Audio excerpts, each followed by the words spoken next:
For the second phase of the Huduma Namba registration after it got the green light from the High Court on Thursday.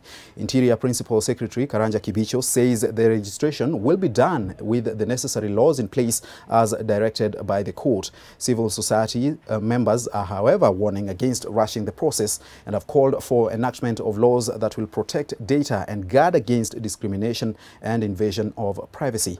NTV's Silas Apollo has more.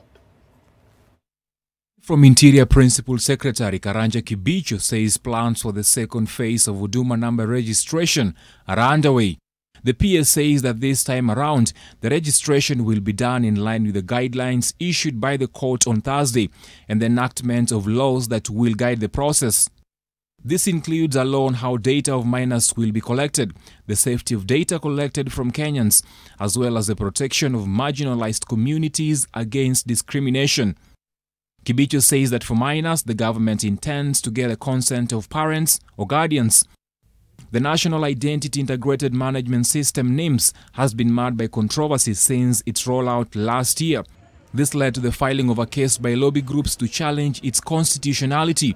The Nubian Rights Forum and the Kenya Human Rights Commission argued in their suit that the process was rushed without proper legislation that would guide its implementation. Courts remark that the process leading up to Huduma Namba or NIMS was not well thought through. It was rushed. Some of the concerns raised by the group include collection of DNA samples and GPS location of individuals. The group also questioned the safety of data collected and the lack of sufficient public participation. They also raised issue with the procedures for collecting data from minors. But the three-judge bench found that the government had followed due process.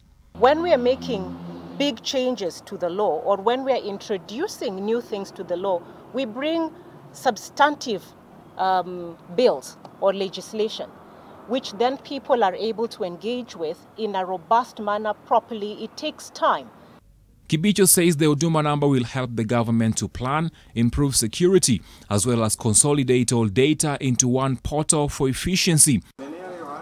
The PS says that by the conclusion of the first phase, the government had spent 7.5 billion shillings and captured data of over 37 million Kenyans and foreign nationals residing in the country. Silas Apollo,